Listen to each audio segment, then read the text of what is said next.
2.1-এর 11 নম্বর অঙ্ক শুরু করব। দেখো, এখানে বার্ষিক শতকরা 6 টাকা মুনাফায় 5,000 টাকা 4 বছরে মুনাফা যত হয়, বার্ষিক শতকরা 5 টাকা মুনাফা কত টাকা 2 বছর 6 মাসে মুনাফা তত হবে। তার মানে এখানে বোঝা যাচ্ছে যে 500 টাকা 4 বছরের মুনাফা আমাদের বের করতে হবে, যে 500 টাকা 4 বছরের মুনাফা কত হয়। ঠিক তত বার্ষিক শতকরা 5 টাকা মুনাফায় কত টাকায় 2 বছরে 6 মাসে মুনাফা তত হবে। তাহলে আমাদের এখান থেকে প্রথমে বের করতে হবে যে 500 টাকা 4 বছরের মুনাফা কত হয়। তাহলে এখানে দেওয়া আছে যে বার্ষিক শতকরা 6 টাকা, তার মানে 100 টাকা 1 বছরে মুনাফা 6 টাকা। তাহলে 500 টাকা 4 বছরের মুনাফা কত আমরা ইজিলি বের করতে পারি।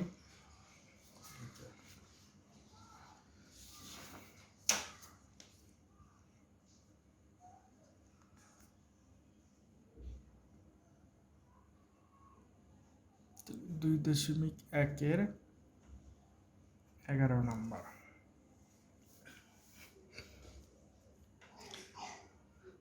100 টাকা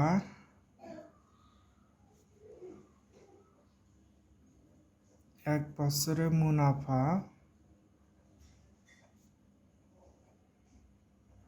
6 টাকা। তাহলে 1 টাকা 1 বছরে মুনাফা কত কম, তাহলে 500 টাকা 4 বছরে মুনাফা বেশি। তাহলে 6 500 গুণন 4 100। এখন 500-কে যদি 100 দিয়ে ভাগ করি তাহলে কতবার যায়? 5 বার। 5 100 5000 নিচে হলো 1। এখন যদি আমরা এটার গুণ করি 6 গুণন 5, তাহলে 5 6 30। 30-কে 4 দিয়ে গুণ করলে 30 3 4 12 120 টাকা। এটা আমরা বের করলাম। এরপরে বলা হয়েছে যে বার্ষিক শতকরা 5 টাকা মুনাফায় কত টাকার 2 বছর 6 মাসের মুনাফা তত হবে। এখানে আমরা লিখতে পারি, তো 2 বছর 6 মাসকে যদি আমরা বছরে রূপান্তর করি কত হয়? আমরা জানি 12 মাসে 1 বছর, তাহলে 6 মাসে কত? অর্ধেক, মানে হাফ বছর। তার মানে এত বছর আমরা লিখতে পারি।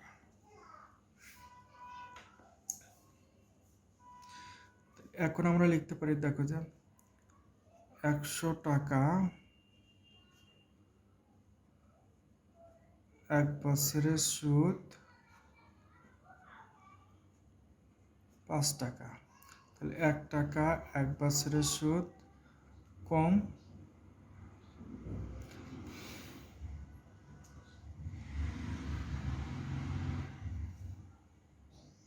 সরি 100 টাকা 1 বছরের সুদ 5 টাকা। তাহলে 100 টাকা এখানে আমাদের বের করতে হবে কত? 100 টাকা 2.5 বছরের সুদ কত? 100 টাকা 2.5 বছরের সুদ কত? এটারে আমরা আরেকটা ভাবে লিখতে পারি, যে যেহেতু 2.5 বছর, 2 দুগুণে 4 আর 1 5, 5/2। তাহলে আমাদের অঙ্কটা করতে সুবিধা হবে। এখানে হলো 5/2। তাহলে এইখানে 100 টাকা 1 বছরের সুদ 5 টাকা, তাহলে 100 টাকা 2.5 বছরের সুদ কত? দেখো এখানে 5। এর আগের অঙ্ক আমরা দেখিয়েছি যে এইখানে উপরেরটা হলো লব, নিচেরটা হলো হর। এই পাশে যখন আসে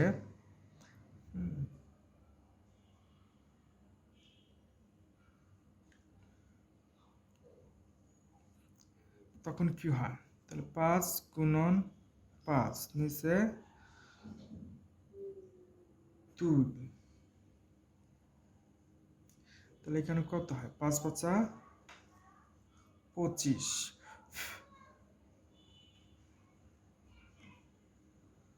এত টাকা।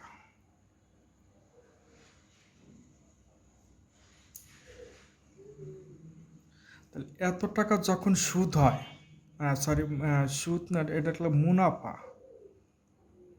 আসলে মুনাফা এবং সুদ একই কথা।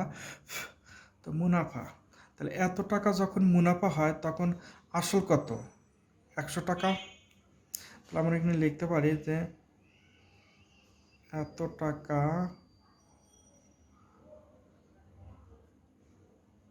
মুনাফা হলে আসল 100 টাকা। 1 টাকা মুনাফা হলে আসল কত?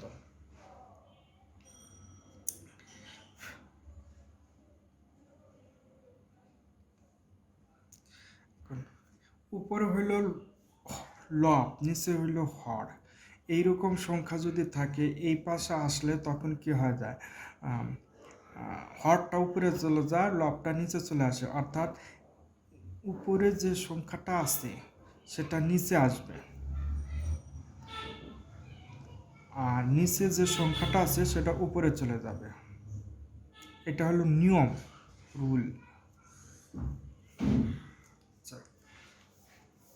এরপর হচ্ছে যে আমাদের তো মুনাফা কত টাকা হয়েছিল? 120 টাকা। তাহলে আমরা 120 টাকা বের করি। 120 টাকা মুনাফা হলে আসল তত বেশি, তাহলে 100 গুণন 2 গুণন 120/25। এখন আমরা কাটাকাটি করি। 25, 100কে 25 দিয়ে ভাগ করলে কত হয়? 4। এখন আমরা যদি গুণ করি, 4 দুগুণ হলো 8 গুণন 120, তো 8 গুণন 112, সরি 8 গুণন 12, তাহলে 8 বরং 96, আর শূন্য আছে 0, এত টাকা। তাহলে আমরা লিখতে পারি উত্তর 960 টাকা। তাহলে 11 নম্বর অঙ্কটা আমরা বুঝলাম। এবার হলো 12 নম্বর অঙ্ক। বার্ষিক মুনাফা 8% থেকে 10% হয়। তো আগে ছিল কত? 8%, সেটা বেড়ে হয়ে গেছে কত? 10%। তিশা মারমার আয় 4 বছরে 128 টাকা বেড়ে গেল, তার মূলধন কত ছিল? তাহলে এইখানে দেখো, মুনাফা আগে ছিল 8%, এখন হয়ে গেছে কত? 10%। তাহলে বাড়ছে কত? তাহলে 10-এর থেকে যদি আমরা 8 বাদ দিই তাহলে কত পারে? 2 টাকা। এখন যে 2 টাকা যে বাড়ছে সেটা কত টাকায় বাড়ছে? যেহেতু পার্সেন্টেজ, তার মানে 100 টাকায় 1 বছরে বাড়ছে 2 টাকা। যদি 100 টাকায় 1 বছরে 2 টাকা বাড়ে, তাহলে 4 বছরে 128 টাকা যে বেড়ে গেল, ঠিক আছে? তাহলে আমরা সেটা বের করতে হতো 100 টাকা 4 বছরে কত টাকা বাড়ে।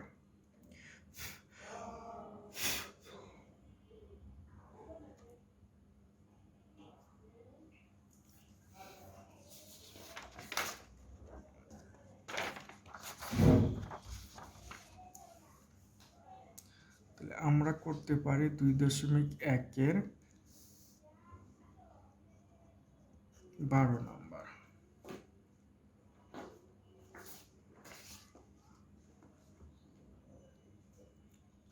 তাহলে আমরা লিখতে পারি যে মুনাফার হার বাড়ে 10-8 সমান কত? এত টাকা। 2 টাকা।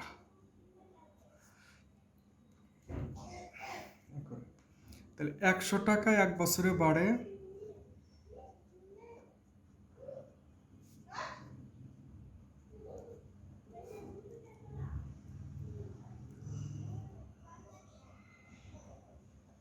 2 টাকা। 1 টাকায় 1 বছরে বাড়ে কত? 100 টাকা 4 বছরে বের করতে হবে আমাদের।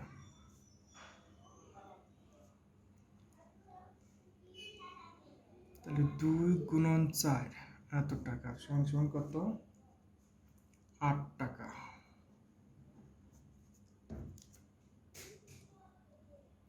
এই 8 টাকা যে বাড়ে, তাহলে মূলধন কত? তাহলে 100 টাকা। তাহলে 8 টাকা বাড়লে তার মূলধন হলে 100 টাকা। তাহলে আমরা লিখতে পারি 8 টাকা মুনাফা হলে মূলধন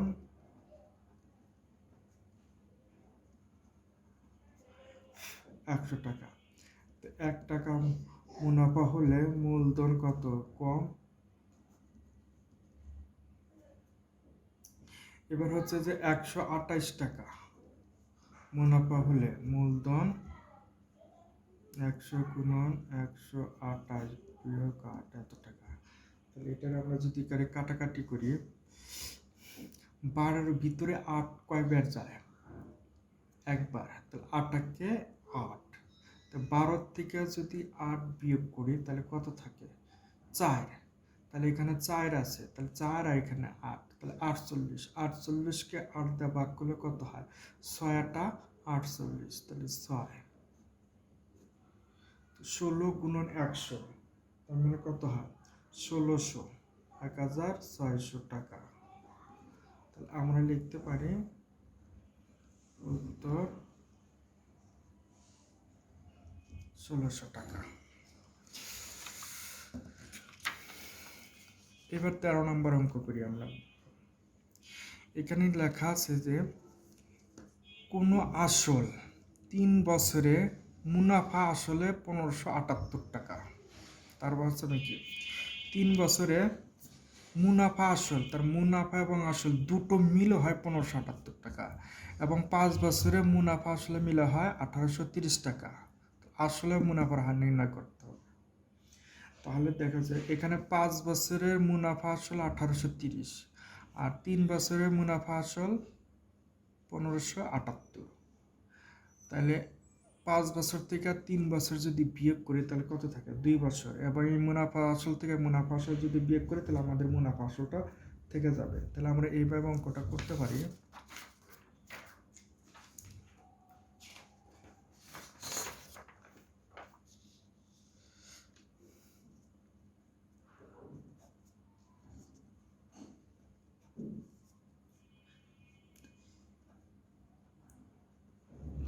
পাঁচ বছরে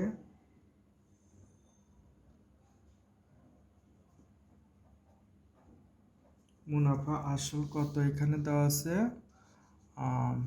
1830 টাকা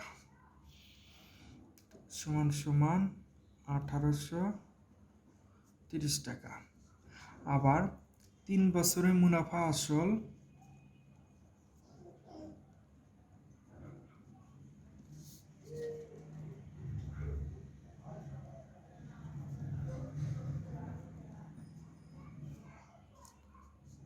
1578 টাকা। তাহলে 1578 টাকা। আমরা যদি বিয়োগ করি, 5-এর থেকে 3 বাদ দিলে 2, তাহলে 2 বছরে মুনাফা আসল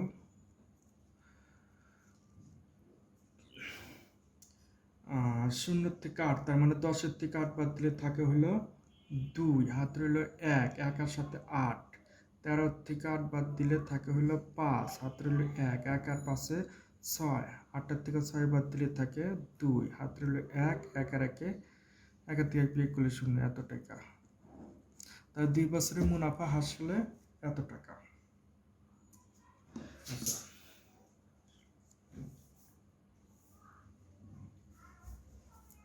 তাহলে আমরা এইটাকে এইভাবে লিখতে পারি যে 2 বছরে মুনাফা হলো 252 টাকা, 1 বছরে কত, 3 বছরে কত? তাহলে আমরা এটা লিখতে পারি যে 2 বছরে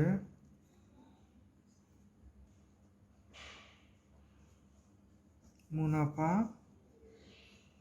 252 টাকা।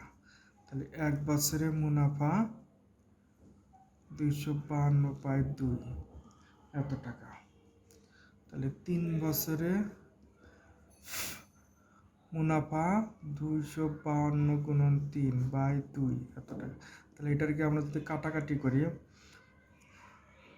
2 × 1 = 2, 5-এর ভিতরে 2 যায় হলো 2 × 2 = 4, হাতের হলো 1, তাহলে এখানে 1 আছে আর 12 আছে, 2 আছে, তাহলে হলো 12। 12কে 2 দিয়ে ভাগ করলে 6, 6 × 2 = 12। এখন এটাকে যদি আমরা গুণ করি কত হয়? 3 × 6 = 18, হাতের হলো 1, 3 × 2 = 6, আর 1 = 7, 3 × 1 = 3, 378 টাকা। তাহলে 3 বছরে মুনাফা হয় 378। এইখানে লেখা আছে যে 3 বছরে মুনাফা আসল হয় 1578 টাকা। এই 1578 কি? মুনাফা এবং আসল দুটো মিলে।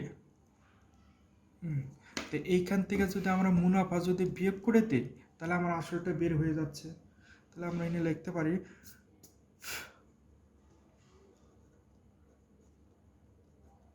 মুনাফা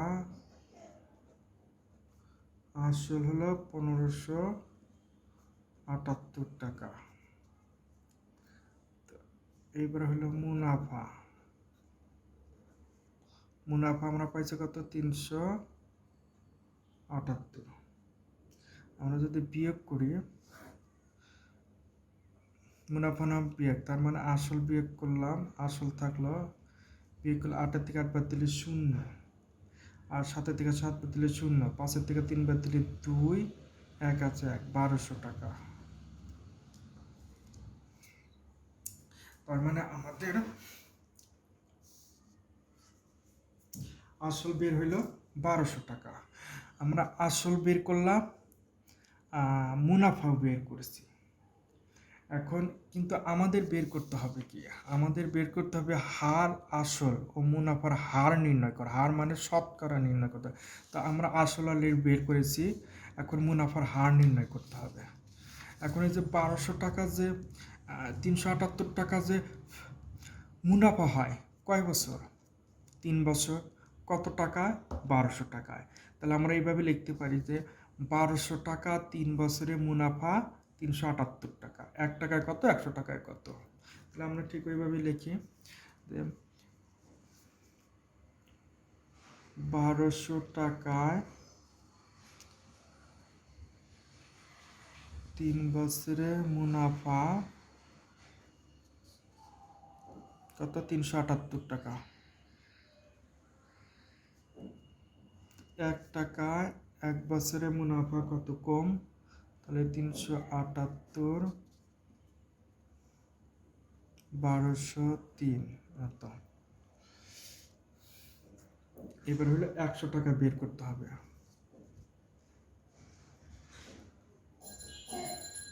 তাহলে 378 গুণন 100 বাই 1200 গুণন 3।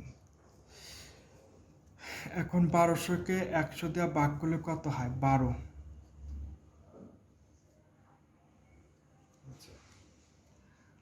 এখন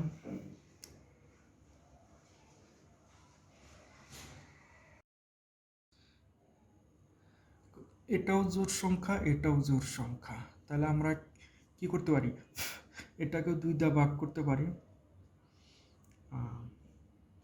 এটাকে 2 দিয়ে ভাগ করতে পারি। 6 দিয়ে ভাগ করা যায় কিনা? 6 6 36, 6 দিয়ে ভাগ করা। তাহলে 12-কে 6 দিয়ে ভাগ করলে 6 দুগুণে 12। আচ্ছা, আর 337-কে যদি আমি 378-কে যদি 6 দিয়ে ভাগ করি,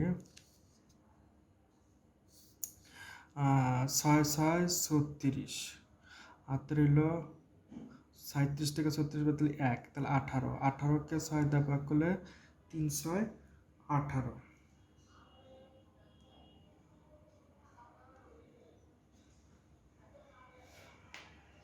আর 63কে 3 দিয়ে ভাগ করা যায়, 3 দুগুণে 6, 3 একে 3, তার মানে উপরে থাকলে 21, নিচে হলো 2, এত টাকা। বা এটারে যদি আমরা ভাগ করি,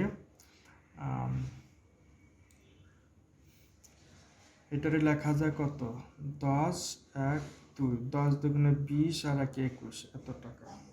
তাহলে উত্তর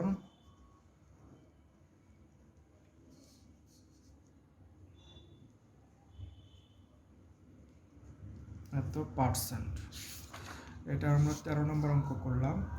এবার আমরা 14 নম্বর অঙ্ক যাবে। এখানে লেখা আছে বার্ষিক 10% মুনাফায় 3000 টাকা, 8% মুনাফায় 2000 টাকা বিনিয়োগ করলে মোট মূলধনের উপর গড়ে শতকরা কত টাকা হারে মুনাফা পাওয়া যায়।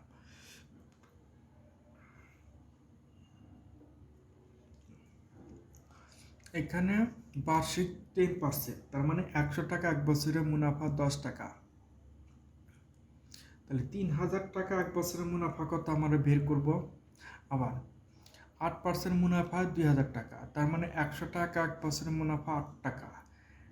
2000 টাকা এক বছরের মুনাফা কত সেটাও আমরা বের করব। তাহলে আমরা এটা এইভাবে বের করতে পারি। 14 নম্বর অঙ্ক।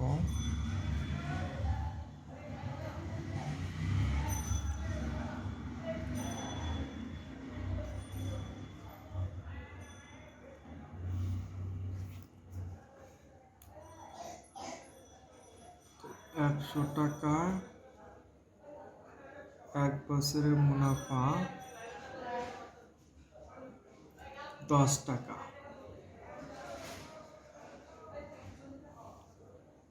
1 টাকা এক বছরের মুনাফা কম। তাহলে 3000 টাকার মুনাফা কত,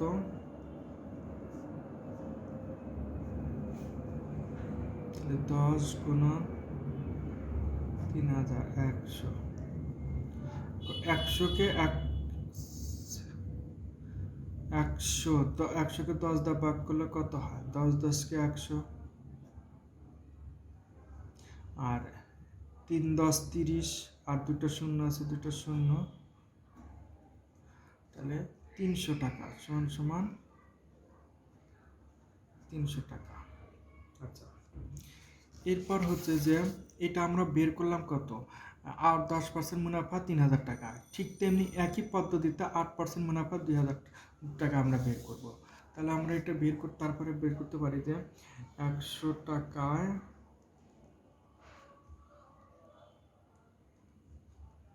এক বছরের মুনাফা 8 টাকা। 1 টাকা এক বছরের মুনাফা কত টাকা, 2000 টাকা। এক বছরের মুনাফা বেশি,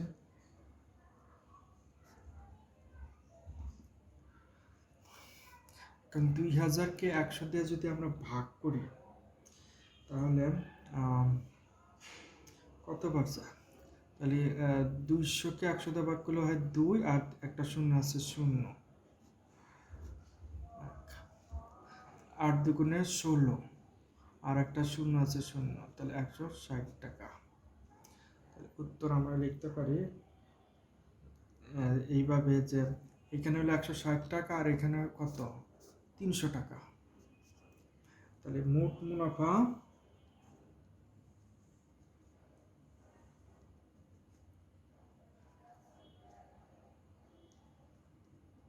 300 আর হলো 160, এত টাকা সমান সমান 300 আর 160, তাহলে 460 টাকা।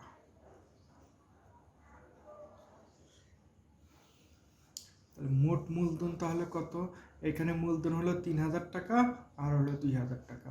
তাহলে মোট মূলধন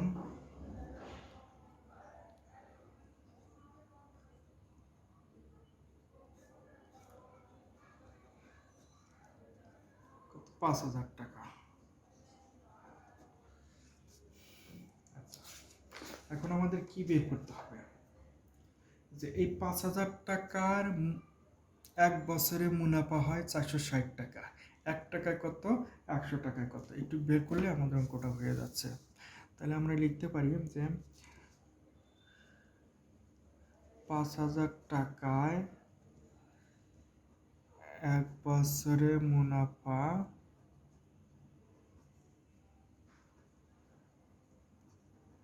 460 টাকা। তাহলে 1 টাকায় এক বছরে মুনাফা 460 ভাগ 500। 100 টাকায় এক বছরে মুনাফা কত, তাহলে 460 গুণন 100 বাই 500। এটারে আমরা 5 বার করতে পারি। 500 1 দিয়ে গুণ, 500কে 5 দিয়ে 100 দিয়ে গুণ করলে 500, আর 5 দিয়ে এটারে ভাগ করা যায়, 5 নং 45। আচ্ছা, 5 নং 45 আর হাতে রইল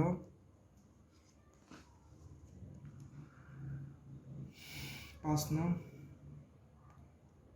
45, সরি এখানে 500 না 5,000, তাহলে হয়ে নেব 50। আর এইটাকে আমরা আবার করতে পারি